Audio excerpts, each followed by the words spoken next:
আসসালামু আলাইকুম everyone, good morning. সকলে কেমন আছো? আশা করি ভালোই আছো। আলহামদুলিল্লাহ, আমরাও না আমার এই ছোট্ট পরিবারকে নিয়ে তোমাদের ভালোবাসে আল্লাহর রহমতে আলহামদুলিল্লাহ ভালোতেই আছি। তো দেখো, কালকে হচ্ছে ঈদ, আজকে হচ্ছে গিয়ে চাঁদ রাত। চাঁদ রাতের দিনে আমি কিছু আইসক্রিম বানালাম। তো ঈদের দিনে আমরা যাতে ছেলেদেরকে নিয়ে খেতে পারি, বাড়িতে কেউ যদি গেস্ট আসে তাদেরকে দিতে পারি, তো ওই কারণেই দেখো একটু আইসক্রিম বসিয়ে নিলাম। আইসক্রিম বসাবার কৌটোগুলো যদিও আমার কাছে 4টাই আছে, আর নেই, তো এই কারণে বড় বড় সাইজের এতে করে বসালাম আইসক্রিমগুলোকে। তো আইসক্রিমগুলোকে বসিয়ে নিলাম, এখন কিন্তু ফ্রিজে দেবো। তো দেখো ফ্রিজে দিয়ে দিলাম, আর আজকে সারাটা রাত থাকতে পারবে ফ্রিজে। তো কালকে সকালে কিন্তু খুব সুন্দরভাবে জমে যাবে। তো ঈদের দিনে কেউ কিন্তু মনে কোনো কষ্ট কোনো কিছু না রেখে সবাই ভালোতে থাকো, ভালোতে দিনটা কাটাও সকলে। তো যাই হোক, তোমাদের সকলকে জানাই ঈদ মুবারক।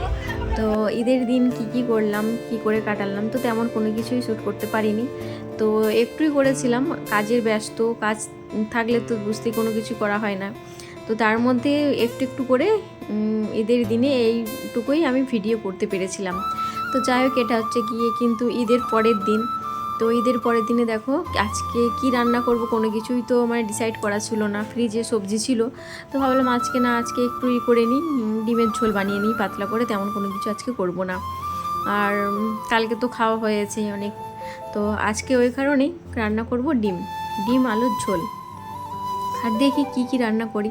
আর ঈদের দিনে কিন্তু আমি মেহেদি পরিনি, কারণ আমি একটা ভালো আর পরতে পারি না ডিজাইন করে। তো এটা কিন্তু আমার বোন পরিয়ে দিয়েছে মেহেদিটা।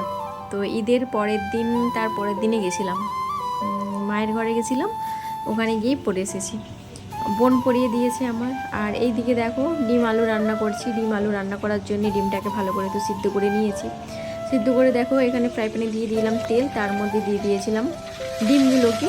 তো ডিমগুলোকে সাইডে কিন্তু আমি করে কাট লাগিয়ে দিয়েছি, কেননা ডিম কিন্তু প্রচুর ফাটে।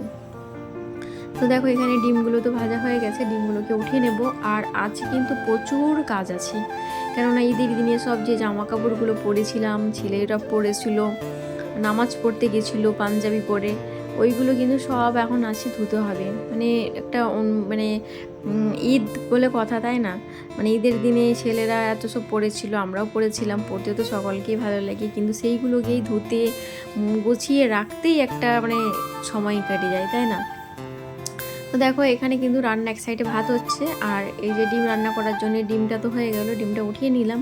আর ফোড়নে দিচ্ছি দেখো একটু তেজপাতা, আর তেজপাতা দেওয়ার পর তেলের মধ্যে তেজপাতা দিলাম, তারপরে এই যে পেঁয়াজটা পেস্ট করে রেখেছিলাম ওটাকে দিয়ে নিলাম।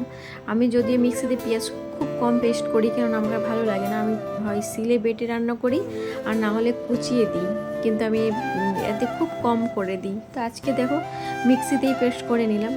তো যাই হোক চলো, আর এইদিকে ডিম আলু রান্না করার জন্য ডিমটাকে ভালো করে ভেজে নিলাম, ভেজে এখানে মশলা কষিয়ে নিলাম, কষিয়ে আলুগুলোকে দিয়েছিলাম, আলুগুলোকে ভেজে উঠিয়ে নিয়ে আর এখানে দেখো ডিম দিয়ে দিচ্ছি ঝোলের মধ্যে।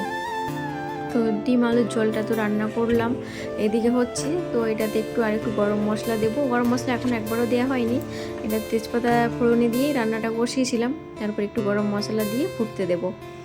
আর অন্যদিকে তো ভাত বসিয়েছি, আর জামা কাপড়গুলো যে আছে ওই জামা কাপড়গুলো কাচবো, রুমগুলোকে মুছবো, মানে অনেক আজকে প্রচুর কাজ আছে আজকের দিনটাতে। আমার ডিম আলুর ঝোল কমপ্লিট দেখো। তো ডিম আলুর ঝোলটাতে বেশি আর করলাম না, তো ফুটে এলেই বাস আমাদের যে ডিম আলুর ঝোল রেডি।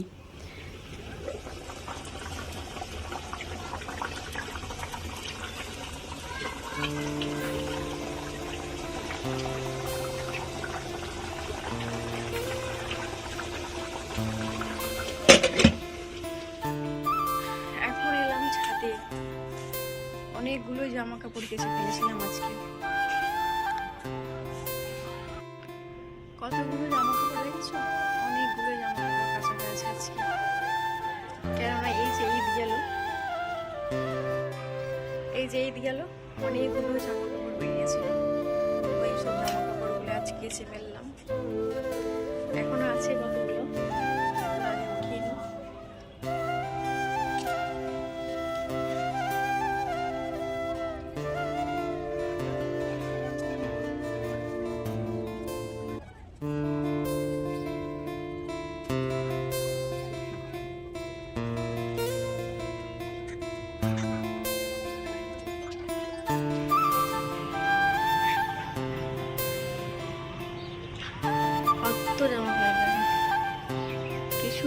শুকিয়েছে, আবার কিছু শুকোয়নি, কারণ আজকে অনেকটাই দেরি হয়ে গেছিলো কাপড়গুলো কেচে মেলতে, তো ওই কারণে অনেকগুলোই এখনো শুকোয়নি। যাক চলো নিচে যাই, কাপড়গুলোকে তো উঠালাম, ছাদে জল দিলাম, ছাদে বলছি সরি, গাছগুলো জল দিলাম। আবার